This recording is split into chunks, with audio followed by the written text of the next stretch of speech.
লম্বা চূড়া আলোচনা নয়, আল্লাহর ওলিদের আলোচনা করলে আল্লাহর দয়া এবং রহমত পাওয়া যায়। কথা কি ঠিক না বেঠিক? তো ঠিক হইলে আওয়াজ দিয়ে ঠিক কইতে কোনো অসুবিধা আছে আপনাদের? আমি জানতে চাই, আল্লাহর ওলিদের আলোচনা করলে আমাদের লাভ না ক্ষতি? অলির আলোচনা করলে অলি পয়দা হয়, ঠিক কিনা বাবা? অলির আলোচনা করলে অলি পয়দা হয়। আজকে যার আলোচনা আমরা করছি তিনি আমাদের প্রিয় নবী রসুল করিম সাল্লাল্লাহু আলাইহি ওয়াসাল্লামার 40তম অধস্তন বংশ। সুবহানাল্লাহ বলুন। কততম? 40তম। এটা কিভাবে? বাস নবীজির পরে হজরতে ফাতেমাতুজ জাহরা, তারপরে হাসান হুসাইন, তারপরে জয়নুল আবেদিন, তারপরে হজরতে ইমাম বাকের, ইমাম জাফর সাদেক, এভাবে হতে হতে হতে হতে আস্তে আস্তে আমাদের হুজুর কেবলা তৈয়ব সাহ হুজুর কেবলা রহমতুল্লাহ হলেন 40তম। বর্তমান তাহের সাহ হুজুর কেবলা হলেন 41তম। সুবহানাল্লাহ বলবেন না একটু? তো আল্লাহর নবীর বংশ, তাদের আলোচনা করলে আমাদের ঈমান তাজা হয়। কথা বলেন ঠিক কিনা? আর কোনোভাবে যদি একটু কানেকশন এবং সম্পর্ক রাখা যায়, এটা কি আমাদের লাভ না ক্ষতি? একটা হাদিসের গল্প বলবো, হাদিসের বানানো গল্প না, হুমায়ুন আহমদের উপন্যাস থেকে না, আমার দয়াল নবীর হাদিস থেকে। শুনবেন তো আপনারা? হাদিসের কিতাবটা ইমাম তাবরানির মুআজামে আওসাতের মধ্যে ওই হাদিসটা। খুবই মনোযোগ দিয়ে শুনবেন। আমার আজকে ভালো লাগছে যে হাজীগঞ্জ বাজারে আমার ব্যবসায়ী ভাইয়েরাও আমাদের বয়ান শুনছেন আপন আপন জায়গায় বসে, এবং মাইকটাও অনেক ভালো, দূরে যত দূর যাচ্ছে আমার মা বোনরাও শুনতে পাচ্ছে। এই হাদিসটা একটু মনোযোগ দিয়ে শুনবেন, এবং আমার মনে হয় এই গল্পটা, হাদিসের এই কথাটা দিয়ে হয়তো আমি বিদায় নেব। এরপরে মাওলানা জয়নুল আবেদিন আল কাদরি আসবেন। আমার ভাইরা, নবীজির বংশের সাথে যদি একটু সম্পর্ক রাখা যায়, এতে কি আমাদের লাভ নাকি ক্ষতি? এই সম্পর্কটা হতে হবে মহাব্বতের সম্পর্ক। বলেন কিসের সম্পর্ক? ভালোবাসা এবং মহাব্বতের সম্পর্ক। আর মহাব্বত কিনতে পাওয়া যায় না। একবার যদি মহাব্বত হইয়া যায়, মহাব্বত দিয়ে কিন্তু আল্লাহর জান্নাত কিনা যায়। বিশ্বাস হয় আপনাদের? নবীর মহাব্বত দিয়ে জান্নাত পাওয়া যায় কি যায় না? পাওয়া যায়। মহাব্বত দিয়ে জান্নাত পাওয়া যায়, মহাব্বত দিয়ে জান্নাত কিনা যায়। কিন্তু মহাব্বত কিনা, আওয়াজ দেন, মহাব্বত কিনা যায় না। মুনাফিককে আপনি যদি কোটি টাকাও দেন, যদি বলেন আপনি একটু নবীরে মহাব্বত করেন, আমার আল্লাহ বলেন হবে না।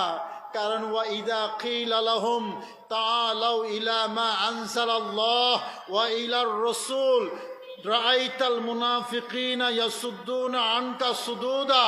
এটা আমার আল্লাহর বাণী বলেছেন, ইয়া রাসূলুল্লাহ, আপনি তাদেরকে মানে মুনাফিকদেরকে যদি আহ্বান করেন দুটা জিনিসের দিকে, একটা হলো আল্লাহর কোরআন, আরেকটা হলো প্যারা নবী রাসূল করিম সাল্লাল্লাহু আলাইহি ওয়াসাল্লাম, আপনি দেখবেন তারা কোরআনের কাছে আসতে হয়তো চাইবে, কিন্তু আমার দয়াল নবীর কাছে আসতে তারা চাইবে। এই পরিচয় মুনাফিকদের, ইয়াসুদ্দুনা আনকা সুদুদা। সে কারণে মুনাফিকরা সব কিছু সইতে পারে, আমার নবীকে সহ্য করতে পারে। ঠিক কিনা বাবা? আশিক বিনে কে বুঝিবে দয়াল নবীর শান। আশিক বিনে কে বুঝিবে দয়াল নবীর শান। জীবনও শুনেন নাই কখনো? শুনছেন নাকি? তো আওয়াজ দিয়ে বলেন না, ত্রিভুবনে রহমত নবী, ত্রিভুবনের রহমত নবী, কুরআনে ফরমান। আশিক বিনে কে বুঝিবে দয়াল নবী, প্রেমিক বিনে কে বুঝিবে দয়াল নবীর শান। কথা ঠিক কিনা? নবীকে চিনতে প্রেম ভালোবাসা লাগে কি লাগে না? যেটা মুনাফিকদের মধ্যে নাই। ঠিক কিনা বাবা? আব্দুল্লাহ ইবনে উবাই ইবনে সুলুল মদিনায় থাকতো। কোথায়? মদিনায় থাকতো আব্দুল্লাহ ইবনে উবাই ইবনে সুলুল, মুনাফিকদের নেতা, মুনাফিকদের সরদার, অথচ সে আমার দয়াল নবীকে চিনে নাই। ঠিক কিনা বাবা? আনসারি সাহাবী, মদিনার আনসার যারা নবীর জন্য পাগল হয়ে গেছে, এই হাদিসের মধ্যে পাবেন আমি যে গল্পটা শুরু করেছি। নবীজির বংশের সাথে যদি মহাব্বতের সম্পর্ক হয়, আমরা সাধারণ ইমানদার মুসলমানের তাতে লাভ নাকি ক্ষতি? এই লাভটা কি, এটাই শোনাবো আজকে। মনোযোগ আছে আপনাদের? মাশাআল্লাহ। নবীর বংশের একজন খাদেমা ছিলেন, মহিলা খাদেম, নবী বংশের। খাদেমার নাম হলো বারিরা। এই মনোযোগ দিয়ে শুনলে কিন্তু মনে থাকবে, মনে থাকলে কাজে লাগবে। মনোযোগ দিয়ে শুনবেন তো? বলেন খাদেমার নামটা কি বলেছি? এই সবাই কয় নাই। বরিরা। আমি পেশায় কিন্তু শিক্ষক, ওই ছাত্রদের রেসপন্স না পাইলে কিন্তু ভাল লাগে না। নাম কি বলেছিলাম? বরিরা। ইমাম তাবরানী আল মুজামুল আওসাত কিতাবের 5078 নম্বর হাদিস। আমার ভাইয়েরা, ব্যবসায়ী বন্ধুরা যারা বয়ান শুনছেন, মনোযোগ দিয়ে শুনবেন, আপনাদেরও লাভ হবে। 578 নম্বর হাদিস। বরিরা ছিলেন নবীর আলে রসুলের একজন খাদেমা, মহিলা খাদেম। কোনো একদিন তিনি এমনভাবে বসে আছেন, মাথার এই সামনে দিয়ে কয়েকটা চুল দেখা যাচ্ছে। এই চুলগুলোকে সোয়াইফাত বলা হয় আরবি ভাষায়, সোয়াইফাত। কয়েকটা চুল দেখা যাচ্ছে। মহিলাদের চুল এটা ঢেকে রাখতে হয়, এটা ওপেন করা যায় না। কথা বলেন ঠিক কিনা? এই দেশে পর্দা কি আছে এখনো? হ্যাঁ, কেউ কেউ আছে, কেউ কেউ গেছে। সামান্য আছে না? থাকা দরকার আছে না? কথা বলেন। মুসলমানের ঘরে পর্দা চাই কি চাই না? যেই ঘরে পর্দা আছে শাহজালাল পয়দা হয়। ঠিক কিনা? আর যেই ঘরে পর্দা নাই সেখানে আল্লাহর ওলি পয়দা হবে না। পর্দা লাগবে। পর্দা ছাড়া দিনদার ইমানদার হওয়া যায় না। এক ব্যক্তি বরিরার সামনে দিয়ে যাচ্ছেন, আওয়াজ দিয়ে বললেন, গত্তে সোয়াইফাতিকা ইয়া বরিরা, এ বরিরা, তোমার সামনে কয়েকটা চুল দেখা যাচ্ছে, এগুলো একটু ঢাইকা রাখো। এগুলো একটু, কথা বলেন, কথা তো ভালো, এগুলো একটু ঢেকে রাখো। তো কেন ঢেকে রাখবা? কারণটাও বলে দিচ্ছে। কারণটা কিন্তু একটু খুব দুঃখজনক কারণ। ওই ভদ্রলোক বলছে এটা একটু ঢাইকা রাখো, কারণ ফাইন্না মুহাম্মাদান লা ইউগনিয়া আনকে মিনাল্লাহি শাইয়া। কারণ তুমি এ কথা মনে কইরো না যে তুমি নবীর বংশের খেদমত করতেছ, তাই বলে দয়াল নবী তোমার কোনো উপকার করবে। এই বরিরা, মনে রেখো, নবী বংশের খাদেম হওয়ার কারণে, খেদমত করার কারণে নবী তোমার কোনো উপকার করতে পারবে না। কি আস্তে আস্তে কইতেছেন? নাউজুবিল্লাহ। কারণটা এটাই বলে দিল। ওই যে ব্যক্তি যাচ্ছে সামনে দিয়ে, গত্তে সোয়াইফাতিক ফাইন্না মুহাম্মাদান লা ইউগনিয়া আনকে মিনাল্লাহি শাইয়া। তুমি নবী বংশের খেদমত করো, তাই বলে নবী বংশের সাথে তোমার সম্পর্ক হয়েছে, এ কথা মনে করার কোনো কারণ নাই যে পেয়ারা নবী তোমার কোনো উপকার করতে পারবে। আল্লাহর পক্ষ থেকে এ কথা শোনার পরে আলে রসুলের খাদেমা, আলে রসুলের খেদমতগার ওই নারী হযরতে বরিরা আর দেরি করলেন না, আমার দয়াল নবীর কাছে চলে গেলেন। নবীজির কাছে গিয়ে ওই লোকের কথা হুবহু ডেলিভারি দিলেন পেয়ারা নবীর কাছে। বললেন, ইয়া রাসূলুল্লাহ, ওই ব্যক্তি এরকম একটা কথা বলেছে। এই কথা শোনার পরে সবার কাছে একটু আওয়াজ দিয়ে জানতে চাই, আমার নবী কি খুশি হবেন না বেজার হবেন? বেজার হবেন। নবীজি রাগান্বিত হয়ে গেলেন। ফাগাদিবান নবিয়্যু সাল্লাল্লাহু আলাইহি ওয়াসাল্লাম গাদাবান শাদীদা ফাখারাজা মিন বাইতিহি ইয়াজুররু রিদাহু মুহমাররাতান ওয়াজানাতাহু। আমার প্যারা নবী ঘর থেকে বের হলেন ওই চাদর মোবারক টানতে টানতে, এবং নবীজির চেহারা রক্তিম বর্ণ হয়ে গেছে। এই দুই গাল মোবারক প্যারা নবীর লাল রক্তিম বর্ণ হয়ে গেছে। নবীজি ঘর থেকে বের হলেন। হযরতে জাবের এই হাদিসের বর্ণনাকারী, তিনি যখন প্যারা নবীর চেহারা দেখলেন তিনি বলছেন, ওয়া নাহনু মাশারুল আনসার, আমরা আনসারী দল, নারিফু গাদাবা রাসূলিল্লাহ সাল্লাল্লাহু আলাইহি ওয়াসাল্লাম বেহমেরারি ওয়াজনাতাইহি ওয়াজাররি রিদাইহি। আমার প্যারা নবী যখন চাদর টেনে টেনে ঘর থেকে বের হন, আমরা তখন বুঝে যাই প্যারা নবী স্বাভাবিক অবস্থায় নাই, নবীজি রাগান্বিত হয়েছেন। যখন দেখি প্যারা নবীর চেহারা মোবারক, নূরানি চেহারা আরো রক্তিম বর্ণ, লাল বর্ণ হয়ে যায়, আমাদের বুঝতে আর বাকি থাকে না আমার প্যারা নবী স্বাভাবিক অবস্থায় নাই। কেউ না কেউ কথায় কাজে আচরণে আমার কামলিওয়ালা নবীকে মনে কষ্ট দিয়েছে। জোরে বলুন না নাউজুবিল্লাহ। হযরতে জাবের বললেন, আমরা বুঝে গেলাম প্যারা নবী স্বাভাবিক অবস্থায় নাই, নবীকে কেউ না কেউ কষ্ট দিয়েছে। হযরতে জাবের বললেন, কিছু একটা হবে, কিছু একটা করবে। বলছেন, ফা আখাযনা সিলাহা, আমরা তরবারি বের করে নিলাম, আমরা তরবারি বের করে নিলাম। দয়াল নবীর কাছে গেলাম, গিয়ে বললাম, ইয়া রাসূলুল্লাহ মা আগদাবাকা মুরনা বিমা শিতা। ইয়া রাসূলুল্লাহ, আপনাকে কে কষ্ট দিয়েছে, কে আপনাকে রাগিয়ে তুলেছে? আপনি যা ইচ্ছা আমাদেরকে নির্দেশ করুন। ফাওয়াল্লাযী বাআসাকা বিল হক্কে, গভীর মনোযোগ। ওই সাহাবী আমার প্যারা নবীকে বলছেন, আল্লাহর শপথ করে বলছি, যে রব আপনাকে নবী করে পৃথিবীতে পাঠিয়েছেন, লাউ আমার থানা ফি আওলাদেনা ফি আবাইনা ওয়া উম্মাহাতিনা ওয়া আওলাদেনা। ইয়া রাসূলুল্লাহ, আপনি যদি আমাদেরকে নির্দেশ দেন আমাদের বাবাদেরকে কতল করার জন্য, আমাদের মাদেরকে কতল করার জন্য, আমাদের সন্তানদেরকে কতল করার জন্য, এই দেখুন আমাদের হাতে তলোয়ার আছে। লাম জাইনা ফিহিম কাওলাকা, আপনি বলতে দেরি, আপনার অর্ডার বাস্তবায়ন করতে আমরা এক মুহূর্ত দেরি করব না। জোরে বলুন না সুবহানাল্লাহ।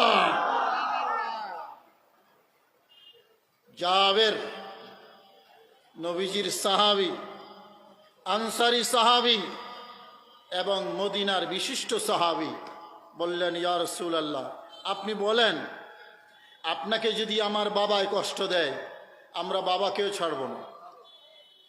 সুবহানাল্লাহ বলবেন না? বানাইয়া কইতেছি না হাদিসের কথা, একটু আওয়াজ দিয়েন।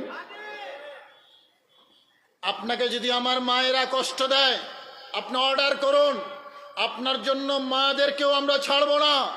আপনাকে যদি আমাদের ছেলে মেয়েরা কষ্ট দেয়, আমাদের সন্তানরা যদি আপনাকে কষ্ট দেয়, আমরা তাদেরকেও ছেড়ে দেব না। আপনার জন্য আমরা তাদেরকেও শায়েস্তা করব। জোরে বলুন না সুবহানাল্লাহ। বলেন, ভালোবাসা মা বাবার বেশি না নবীর? সন্তানের বেশি না নবীর? মায়েদের বেশি না নবীর? পৃথিবীর সবার ভালোবাসা থেকে ভালোবাসা বেশি হতে হবে আমার দয়াল নবীর। এটা কি মোল্লার কথা না আল্লাহর? কারো কারো কাছে একটু নতুন মনে হয়, কারো কাছে বিদগুটে মনে হয়, কারো কাছে অন্যরকম মনে হয়, কারো কাছে নিরামিষ নিরামিষ লাগে কথা এগুলো বললে। আছে না সেরকম? আমার ভাইয়েরা, মাইকের আওয়াজ যতটুকু শোনা যাচ্ছে একটু ইমানটাকে বুঝুন। আমার আল্লাহ কোরআনে কারিমে আমাদেরকে কি মেসেজ দিয়েছেন? 8টা বস্তুর কথা বলেছেন। 8টা। বলেন কয়টা? আমার আল্লাহর কথা শুনুন, কোরআনে কারিমের আয়াত, কুল ইন কানা আবাউকুম ওয়া আবনাউকুম ওয়া ইখওয়ানুকুম ওয়া আজওয়াজুকুম ওয়া আশিরাতুকুম ওয়া আমওয়ালুন ইখতারাফতুমুহা ওয়া তিজারাতুন তাখশাউনা কাসাদাহা ওয়া মাসাকিনু তারদাউনাহা আহাব্বা ইলাইকুম মিনাল্লাহি ওয়া রাসূলিহি ওয়া জিহাদিন ফি সাবিলি ফাতারাব্বাসু হাত্তা ইয়াতি আল্লাহু বিআমরি। জোরে সোরে বলুন না সুবহানাল্লাহ। 8টা বস্তু বলেছেন তোমাদের বাবা, তোমাদের মা, তোমাদের সন্তান সন্ততি, তোমাদের ভাই, তোমাদের বোন, তোমাদের স্ত্রী, তোমাদের স্বামী, তোমাদের আপনজন আত্মীয় স্বজন, তোমাদের ধন সম্পদ, তোমাদের মাল, তোমাদের ঘর বাড়ি, এরকম 8টা জিনিসের কথা বলেছেন যে তোমার ব্যবসা একদিকে, আমার দয়াল নবী তারও উপরে। তোমার বাড়ির মহব্বত থেকে নবীর মহব্বত আরো বেশি, তোমার ঘরের মহব্বত থেকে নবীর মহব্বত আরো বেশি, ব্যবসার মহব্বত থেকে নবীর মহব্বত আরো বেশি, তোমার মাল সম্পদের মহব্বত থেকে নবীর মহব্বত আরো বেশি, আপনজন থেকে নবীর মহব্বত বেশি, আত্মীয় স্বজন থেকে নবীর মহব্বত বেশি, স্বামী স্ত্রী থেকে নবীর মহব্বত বেশি, ভাই বোন থেকে নবীর মহব্বত বেশি, মা বাবা থেকে নবীর মহব্বত বেশি, এমনকি তোমার আদরের সন্তান সন্ততি থেকেও আমার দয়াল নবীর মহব্বত হতে হবে বেশি। কথা বলেন ঠিক কিনা? এ কথা কোনো মোল্লার নয়, কথা কার? আল্লাহর কথা। সেই ভালোবাসার কথাই বলছি। এটা তো নবীর, এটা তো আল্লাহর কোরআন বললাম, দয়াল নবীর হাদিস বুখারী এবং মুসলিম বলেছেন, আরে ঈমানের স্বাদই পাবে না, ঈমানের মজাই তো পাবে না যদি পৃথিবীর সব কিছু থেকে আল্লাহ এবং রসুলের ভালোবাসা বেশি না হয়। বুখারী এবং মুসলিমের হাদিস। হ্যাঁ, সালাসুন মান কুন্না ফীহি ওয়াজাদা হালাওয়াতাল ঈমান। 3টা এমন বিষয় আছে, যেই বিষয়, 3টা বিষয় যদি কারো ভিতরে থাকে তাহলে ওই ব্যক্তি ঈমানের মজা পাবে, ঈমানের স্বাদ পাবে। সুবহানাল্লাহ। 3টা। কয়টা? শুনবেন তো, কয়টা? 3টা। 3টা এমন বিষয় আছে যেগুলো কারো ভিতরে থাকলে সেই ঈমানের মজা পাবে। 3টার মধ্যে 3য় নম্বরটা হলো ওয়া আইয়াউদা ফিল কুফরে বাদা আন আনকাযাহুল্লাহ কামা ইয়াকরাহু, ওয়া আইয়াকরাহা আইয়াউদা ফিল কুফরে কামা ইয়াকরাহু কামা ইয়াকরাহু কামা ইয়াকরাহু আইয়াউদা আইয়ুলকা ফিন্নার। একজন মানুষকে আল্লাহ কুফুরি থেকে নাজাত দেওয়ার পরে সে আবার কুফুরিতে ফিরে যাওয়া এতটাই অপছন্দ করবে যতটা অপছন্দ করবে আগুনে নিক্ষিপ্ত হওয়া। কেউ কি জ্বলন্ত আগুনে কেউ পড়তে চাইবে? কথা বলেন। এরকম অপছন্দ করবে কুফুরিতে ফিরে যাওয়া। এটা হলো 3 নম্বরটা। 2য় নম্বরটা শুনেন, ওয়া আন ইউহিব্বা লিআখিহি মা ইউহিব্বু লিনাফসিহি। নিজের জন্য যা সে পছন্দ করবে তার মুসলমান ভাইয়ের জন্য তাই পছন্দ করবে। সুবহানাল্লাহ। এটা কয় নম্বরটা? তাইলে 3 নম্বরটা, 2 নম্বরটা বললাম। এবার 1 নম্বরটা শুনেন। 1 নম্বরটা হলো আইয়াকুন আল্লাহু ওয়া রাসূলুহু আহাব্বা ইলাইহি মিম্মা সাওয়াহুমা।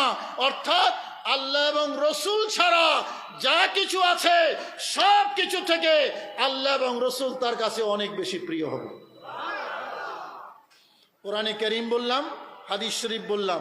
তাইলে এই মহব্বত দরকার আছে না নাই? আমার হুজুর কেবলা এই মহব্বতের আয়োজন করেছেন জশ্নে জুলুসে ঈদে মিলাদুন্নবী দিয়া। কথা ঠিক কিনা বাবা?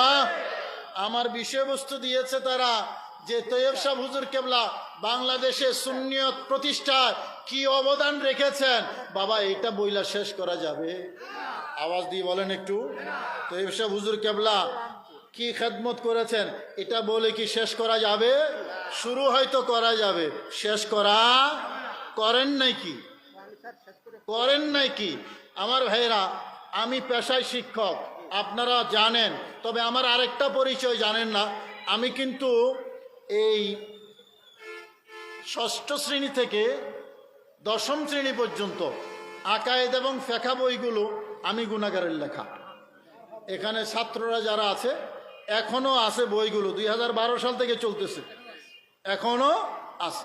তো এই বইগুলো লেখা শুরু করেছি আমি 2010 সালে। আমি সহ আরো 3 জন, আমি সহ টোটাল 3 জনে লেখা শুরু করেছি। তো এই বইগুলো লিখতে আমাদের অনেক গবেষণা করতে হয়েছে। দেশ বিদেশের অনেক বিশেষজ্ঞদের সাথে আমাদের ট্রেনিং হয়েছে এবং আপনার মালয়েশিয়ার একজন শিক্ষাবিদ বিশেষজ্ঞ মিস্টার রোস্তানা, ওনার সাথে ওনার আন্ডার আমরা কাজ করেছি। খেয়াল করুন, এগুলা লেখার সময় আমরা যে গবেষণা করেছি, তো আমাদের কাছে মনে হয়েছে যে পাঠ্য বইয়ের মধ্যে নামাজের কথা আছে। গভীর মনোযোগ, পাঠ্য বই খ্যাতি অর্জন করেছিলেন এক সময় আপনাদের অত্যন্ত পরিচিত হজরতুল আল্লামা পীর তরিকত মাওলানা আবু সুফিয়ান খাল আবিদি মাদ্দাজিল্লুল আলী। সকলে বলুন মারহাবা। আমার ভাইরা, হুজুরকে স্বাগত জানাচ্ছি, আমাদের সবার মুরব্বী। আমি যে কথাটা বলছিলাম, তৈয়ব শাহ হুজুর কেবলার খেদমত শুরু করা যায় কিন্তু শেষ করা যায় না।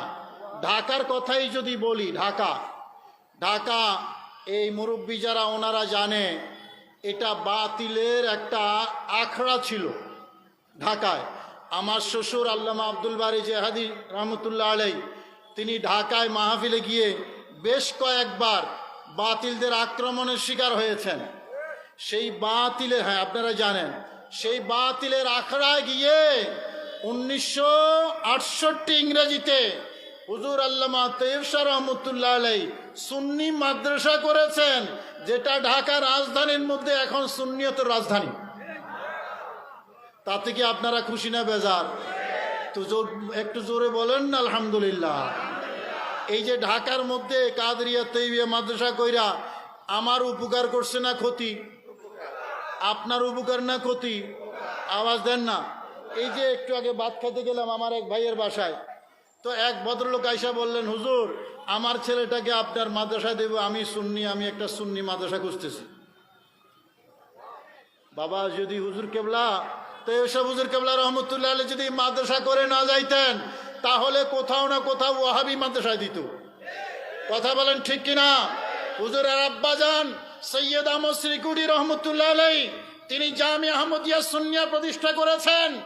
এটা অত্যুক্তি নয়, এই পাক ভারত উপমহাদেশের মধ্যে জামিয়া আহমদিয়া সুন্নিয়া হলো শ্রেষ্ঠ মাদ্রাসা। কথা বলেন ঠিক কিনা? কেউ মানুক আর না মানুক, এটাই সত্য, এটাই বাস্তব। আমার ভাইয়েরা, এক একজন এক এক জায়গায় খেদমত করে। বাবা শাহজালালের বাড়ি কি সিলেটে নাকি? আওয়াজ দিয়ে কর না একটু। শাহজালাল বাবার বাড়ি কি সিলেটে? বাড়ি কোথায়? ইয়ামানে। খেদমত কোথায়? হ্যাঁ, বাংলাদেশে। শাহ আলী বুগদাদির বাড়ি ঢাকায় নাকি? হ্যাঁ, কিন্তু খেদমত করেছেন এখানে।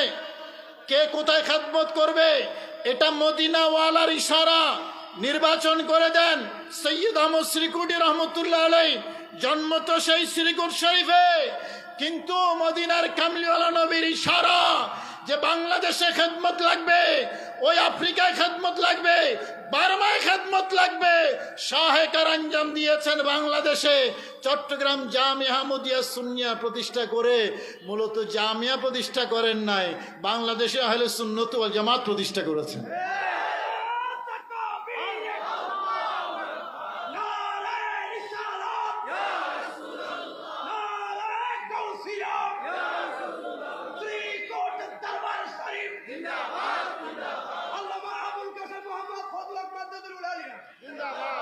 আমার ভাইয়েরা, আপনাদের এই হাজীগঞ্জের কথা যদি বলি, হাজীগঞ্জের সুন্নি আলেম ওলামা, সুন্নি তরুণ আলেম ওলামা, আপনি হিসাব করেন 70 বা 80% হয় কাদরিয়ার ছাত্র হবে, নয় জামিয়ার ছাত্র হবে। কথা ঠিক কিনা? এই এখানেও আছে, স্টেজের মধ্যে আছে, এখানেও আছে। বাবা, এই যে একটা মার্কাজ তৈরি করে গেছেন, এখানে কি মাসে মাসে কোনো ভাতা পায় নাকি হুজুর কেবলা? আওয়াজ দেন। আপনারা হয়তো জানেন না, বাংলাদেশের মাজারগুলোর দান বাক্স আছে, কিন্তু শ্রীকুটি হুজুরের মাজারের একটা দান বাক্স আপনি হারিকেন দিয়ে খুঁজলেও সারা বাংলাদেশের কোথাও পাবেন না। মাজারের দান বাক্স আছে শ্রীকুট শরীফের? দান বাক্স কিসের আছে? মাদ্রাসার? বলেন না কিসের? মাদ্রাসার দান বাক্স আছে। দরবারের দান বাক্স নাই, এটাই প্রমাণ করে যে দিন কি খিদমত করো, ইসলাম को বাঁচাও, সচ্চা আলেম তৈয়ার করো। আমার নয়, খেদমত করো দ্বীনের, খেদমত করো ইসলামের। দিনকে বাঁচাতে হলে, ইসলামকে বাঁচাতে হলে, নবীর শরীয়তকে বাঁচাতে হলে, নবীর দিনকে রক্ষা করতে হলে লাগবে কিছু মর্দে মুজাহিদ। সেই মর্দে মুজাহিদ তৈরি করার জন্য ফ্যাক্টরি লাগবে। সেই ফ্যাক্টরি হলো জামিয়া আহমদিয়া সুন্নিয়া, রাজধানীর কাদেরিয়া তৈয়বা কামিল মাদ্রাসা। কথা বলেন ঠিক কিনা? একটা শুধু বললাম হুজুর কেবলার, এরকম বহু খেদমত আছে, তরজুমান আছে, জশ্নে জুলুসে ঈদে মিলাদুন নবী আছে। চট্টগ্রামে যে জুলুসটা হয় এটা তো সারা পৃথিবীর শ্রেষ্ঠ জুলুস। কারো কোনো দ্বিমত আছে নাকি আপনাদের? হ্যাঁ, দ্বিমত করার আসলে কোনো সুযোগ আছে? কোনো সুযোগ নাই। যালিকা ফাদলুল্লাহ ইউতিহি মান ইয়াশা। সারা বাংলাদেশে জুলুস হয়, যত বেশি হয় ততই সুন্নি হিসেবে আমাদের কি ভালো লাগবে না? কথা বলেন। পাড়ায় পাড়ায় জুলুস হলে আমাদের ভালো লাগবে কি লাগবে না? সব জায়গায় জুলুস হোক, এটা আমরা সুন্নি মুসলমান সবাই চাই। তবে চট্টগ্রামের জুলুসটা হলো পৃথিবীর সেরা জুলুস, অস্বীকার করার কোনো কারণ নাই। আমি তো বলি সুন্নিদের যখন ব্যাটারি যখন লো হয়ে যায়, সারা বছরে ওই একদিনের চার্জ হইয়া যায় জুলুসে গেলে। এক বছরের জন্য মোবাইল কিন্তু রাত্রে চার্জ দেয় সারা দিনের জন্য নাকি? মোবাইলের চার্জ রাতের চার্জ সারা দিন। আর জুলুসে গেলে মানুষের কলবের ব্যাটারির যে চার্জ হয় এটা কোনো একদিন এক মাসের না, আগামী এক বছরের জন্য চার্জ হয়ে যায়। জোরে বলেন না সুবহানাল্লাহ। কথা কিন্তু ঠিক, কারণ জুলুসে যারা যায় তারা জানে এখানে কি মজা, আর যারা সমালোচনা করে তারা জানে এখানে কি সাজা। কারো কাছে মজা বলেন, কারো কাছে সাজা। তো বাবা, আমি শুধু আপনাদের কাছে একটু কৃতজ্ঞতা চাই। পয়সা লাগবে কৃতজ্ঞতা আদায় করতে? হুজুর কেবলা যে মাদ্রাসা তৈরি করে গেছে তাতে কি আমাদের লাভ হয়েছে না ক্ষতি? তো একটু জোরে শুকরিয়া আদায় করলেও অসুবিধা আছে? বলেন না সবাই আলহামদুলিল্লাহ। বাস, হুজুর কেবলা শুধু এতটুকুই যথেষ্ট যে আমাদের এত বিরাট উপকার করে গেছে, আমরা শুধু একটা কৃতজ্ঞতার চোখে দেখব। মাজারের দান বাক্স নাই, মাদ্রাসার দান বাক্স আছে। আপনার ছেলে যখন চতুর্থ পঞ্চম ষষ্ঠ শ্রেণীতে পড়ার উপযুক্ত হলো, আপনি সুন্নি পরিবার, আপনি তখন খোঁজেন একটা সুন্নি ভালো মাদ্রাসা কোথায় পাবো। আপনার ব্রেইন প্রথম যেই জায়গায় যাবে, ব্রেইন, আপনার ব্রেইন, আপনার মনোযোগ। হাজার হাজার মাদ্রাসা সারা বাংলাদেশে আছে। আপনিও আপনার মনকে জিজ্ঞেস করেন, এই মন তুমি একটু বলো তো বাচ্চারা কোথায় দেব? কয় মেইন ঠিকানা তো দুইটা, হয় জামিয়া নয়। ভুল কইছি আমি? মনেরে জিজ্ঞেস করেন আমার ভাইয়েরা। এটা আমাদের জন্য অনেক বড় নেয়ামত, অনেক বড় এহসান। এটা হলো আওলাদে রাসূল, জামানার গোস, যারা মানুষের দিন রক্ষার জন্য, ঈমান রক্ষার দায়িত্ব নিয়ে তারা আসেন। ঠিক কিনা বাবা? তো তাদের সাথে মহব্বত রাখলে লাভ না ক্ষতি? আমি আবার লাইনে আইছি, বুঝে যাইছিনি? এখান থেকেই তো গেছিলাম, লাইনে আইছি আবার। তাদের সাথে সম্পর্ক রাখলে লাভ। হযরতে জাবের বললেন, ইয়া রাসূলুল্লাহ, আপনি আদেশ করেন, বাবায় কষ্ট দিলে বাবাকে শেষ, মায় কষ্ট দিলে মাকেও ছাড়বো না। আমাদের ছেলে সন্তান যদি কষ্ট দেয় তাদেরকেও ছেড়ে দেওয়া হবে না। লামজাইনা ফিহিম কওলাক, ইয়া রাসূলুল্লাহ, আপনি আদেশ দেন, কে আপনাকে কষ্ট দিয়েছে, আমরা কি করতে পারি? দয়াল নবী ফাসাইদাল মিম্বারা, মিম্বরে উঠলেন, বললেন, মান আনা। মনোযোগ আছে? ওই হাদিসের কিচ্ছাটা আবার বলতেছি, যেটুক বাকি আছে। নবীজি জিজ্ঞেস করলেন, বলো মান আনা। উপস্থিত সাহাবায়ে কেরাম বললেন, আনতা রাসূলুল্লাহ, হুজুর আপনি হলেন আল্লাহর রসুল। নবীজি বললেন, নাম। ওয়ামান আনা, আবার বলো আমি কে। তার মানে পরিচয় চেঞ্জ করতে বললেন। এবার সাহাবাই কেরাম বললেন, আন্তা মোহাম্মদ ইবনে আব্দুল্লাহ ইবনে আব্দুল মুত্তালিব ইবনে হাশিম ইবনে আব্দে মানাফ। হুজুর, আপনি হলেন আব্দুল্লাহর সন্তান, আব্দুল মুত্তালিবের নাতি। তারপরে আপনার পূর্বপুরুষ হলেন হাশেম, তারপরে আব্দে মানাফ। নবীজি বললেন, আনা সাইয়্যিদু ওয়ালাদে আদমা ওয়ালা ফখর। আমি হলাম সকল আদম সন্তানের মধ্যে সবার সেরা, অহংকার করি না। ওয়া আনা আউয়ালু শাফিঈন ওয়া আউয়ালু মুশাফফিঈন ওয়ালা ফখর। আমি সর্বপ্রথম শাফাআতকারী এবং সর্বপ্রথম আমি নবীর শাফাআত কবুল করা হবে, তাতেও আমি অহংকার করি না। আনা আউয়ালু মান তানশাক্কু আনহুল আরদু ওয়ালা ফখর। আমি হলাম ওই নবী যিনি সর্বপ্রথম ওই রওজা শরীফ থেকে আল্লাহর দরবারে উত্থিত হব, তাতেও আমি অহংকার করি না। আনা আউয়ালু মান ইয়ানফাদু আন ওয়াজহি তুরাবা ওয়ালা ফখর। আমি হলাম সর্বপ্রথম ওই আল্লাহর বান্দা যিনি সিজদার পরে সর্বপ্রথম কপাল মুছবেন, এটাও আমি গৌরব করি না। ওয়া আনা ফি জিল্লি আরশিল্লাহ ইয়াউমাল কিয়ামাতে ইয়াউমা লা জিল্লা ইল্লা জিল্লুহু ওয়ালা ফখর। কিয়ামতের ময়দানে আমি আল্লাহর আরশের ছায়ার নিচে থাকব, যেদিন আল্লাহর ছায়া ব্যতীত কোনো ছায়া থাকবে না, তাতেও আমি অহংকার করি না। জোরে বলুন না সুবহানাল্লাহ।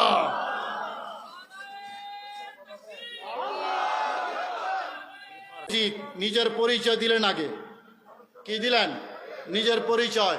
ওই লোকটা নবীর আল রসুলের খাদেমকে কি বলেছিল? যে মোহাম্মদ সাল্লাল্লাহু আলাইহি ওয়াসাল্লাম তোমার কোনো কাজে, কথা বলেন, তোমার কোনো কাজে এ কথা মনে করো না নবী বংশের সাথে তোমার লিঙ্ক আছে। লিঙ্ক কি ভাই বলো না, তরুণরা বলো। ফেসবুকের লিঙ্ক থাকে না, লিঙ্ক অ্যাড থাকে না, অ্যাড। কয় হুজুর আপনার সাথে আমি অ্যাড আছি, মানে কি? হ্যাঁ, অ্যাড আছি মানে কি আছে? সম্পর্ক। তো অ্যাড থাকলে আমার পোস্ট আপনার কাছে যাবে কি যাবে না? বিল গেটসের সাথে আমার কিন্তু অ্যাড নাই। ওই কি জানি নাম তার, এই ফেসবুকের মালিক জাগারবার্গের সাথে আমার কিন্তু অ্যাড নাই। হেডটাও আমি পাই না, আমারটাও হে পাই না। কিন্তু মাওলানা জয়নুলাবদিন কাদরির কি সাথে আমার সাথে অ্যাড আছে।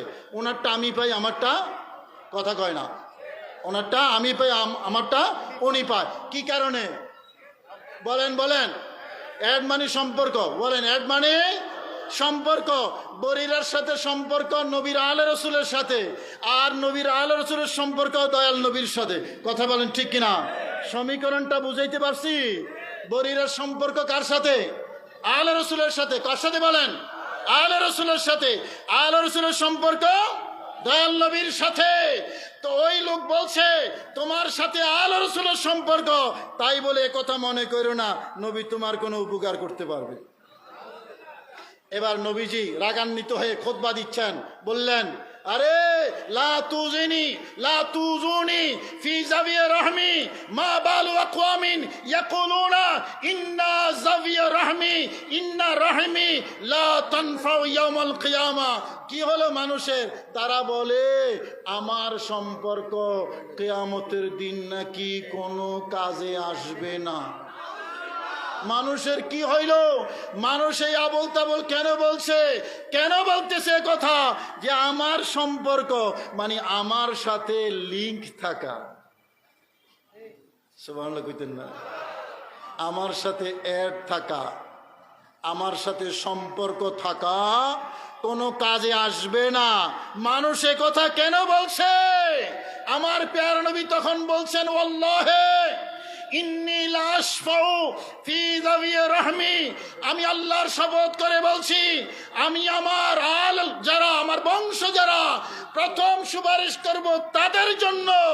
অতঃপর হাত্তা ইন্না মান আশফাউ ফিহি লা ইয়াশফাউ ফায়ুশাফা।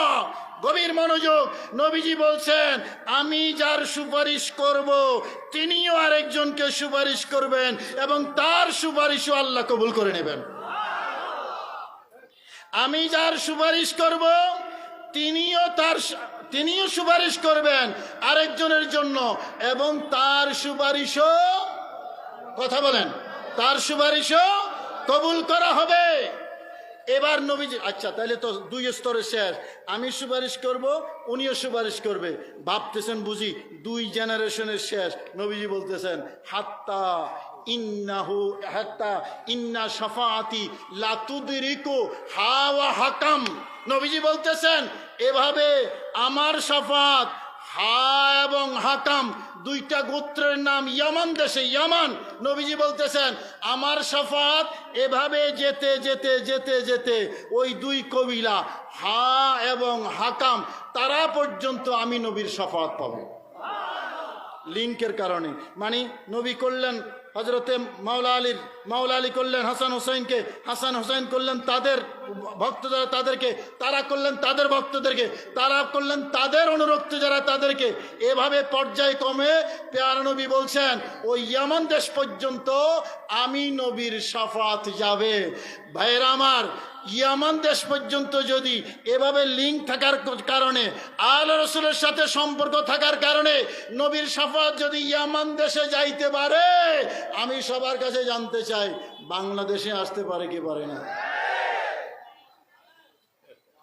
এভাবে এভাবে তাহলে আল্লাহ রসুলের খেদমত করার কারণে যেই সম্পর্ক হয়েছে, এই সম্পর্কের কারণে আমার দয়াল নবীর শাফাত পাচ্ছে। আমি জানতে চাই আমরা যদি সেই নবী বংশ আল্লাহ রসুল তৈয়ব শাহ হুজুর কেবলার সাথে একটু মহব্বতের সম্পর্ক যদি রাখতে পারি, আমাদের দুনিয়া আখিরাতে লাভ হবে না ক্ষতি? আওয়াজ দেন, লাভ হবে না ক্ষতি? এবং আলে রসুলের জন্য নবীজি যখন শাফাত করবেন, এটা মহাসাগরের মতো আসবে। ওই হাদিসের সর্বশেষ অংশটা শুনেন, আমি এত বেশি শাফাত করব, একেবারে মহাসাগরের জোয়ারের মতো আমার শাফাত দেখা সবাই তো আশা করবেই, এমনকি হাত্তা ওয়া ইন্না শাইতানা লা ইয়াতাতাওয়ালু তামআন লিশাফাতি, কয় শয়তানও দেখবে আজকে এত শাফাত, আমি তো মরদুদ, আমি তো বিতাড়িত, আমি তো অভিশপ্ত, দয়াল নবীর শাফাত এত বেশি, দেখি না আমি কিছু পাই কিনা। হায় হায় হায়, এত শাফাত নবীজি করবেন স্রোতের মতো, শয়তানের পর্যন্ত প্রত্যাশা জাগবে, দেখি আমিও একটু কিছু পাই কিনা। আমার ভাইয়েরা, এই হাদিস দ্বারা যেটা বোঝা যায়, আলে রসুলের সাথে কোনোভাবে যদি একটু সম্পর্ক রাখা যায়, তাতে আমাদের লাভ হবে না ক্ষতি? বাস এতটুকু বুঝলে আজকের এই উরুস শরীফ সার্থক। যারা আয়োজন করেছেন, গৌসিয়া কমিটি, এই হাজীগঞ্জ শাখা, পৌর শাখা, মাশাআল্লাহ খুব ভালো প্রোগ্রাম হয়েছে। এই কি জানি গিয়াসুদ্দিন না রে, তোমার সভাপতি কই? আচ্ছা, সভাপতি তো সুন্দর দেখতেছি, প্রোগ্রামও সুন্দর, সভাপতিও সুন্দর। আপনার আপনার বাসায় গেছিলাম না গত ইয়েতে, এদিকে না বাসা? ও, এটা হলো বড় আসামি, এটা হলো ছোট আসামি। আপনার ছোট না বড়? মাশাআল্লাহ খুব ভালো হয়েছে এই অনুষ্ঠানটা। আপনারা খুশি তো? কথা কয় না, খুশি তো? আমার কাছে খুব পছন্দ হয়েছে, আমার কাছে খুব পছন্দ হয়েছে আলহামদুলিল্লাহ। এই প্রোগ্রামটা হুজুর কেবলা রহমতুল্লাহ আলাই, তৈয়ব শাহ হুজুর কেবলা, বর্তমান দায়িত্বশীল তাহের শাহ হুজুর কেবলা, সাবের শাহ হুজুর কেবলা, দ্বীনের খেদমত, শরীয়ত তরিকতের খেদমত, আমাদেরকে ছায়া দিয়ে রেখেছেন। ছায়া, এই বৃষ্টি আসলে উপরে ছাতা ধরি না, কথা কন ধরি কিনা? একসময় তো জোংরা আসিল, জোংরা এখন আর আছে নাকি? জোংরা তোমরা চিনো? জোংরা, হ্যাঁ জুই, হ্যাঁ উড়ে, ওই যে ওই মাথার পিঠ ঢাকে রাখে যে, আমাদের এদিকে জোংরা বলে। এখন আর জোংরা নেই, এখন হলো ছাতা। আমাদের উপর যাতে কোনো আজাব গজব আসতে না পারে, আওলাদ রসুল আলে রসুল আমাদের উপর সেভাবে ছাতা দিয়ে ছায়া দিয়ে রাখেন। কথা বলেন ঠিক কিনা? আল্লাহ আমাদের সবাইকে বুঝার তৌফিক দান করুন। আর একটু মহাব্বতে করলে অসুবিধা হবে? বলেন না আমিন। আরো জোরে বলেন আমিন। আরো জোরে বলেন নারে তাকবীর। না হয় নাই, নারে তাকবীর। আর একটু জোরে বলেন নারে তাকবীর। হাত তুলে বলেন নারে তাকবীর। আরো জোরে বলেন নারে রিসালাত, নারে গাউসিয়া, শাহিন শাহ শ্রীকোট, গাউসিয়া কমিটি বাংলাদেশ। আসসালামু আলাইকুম রহমতুল্লাহি ওয়া বারাকাতুহু।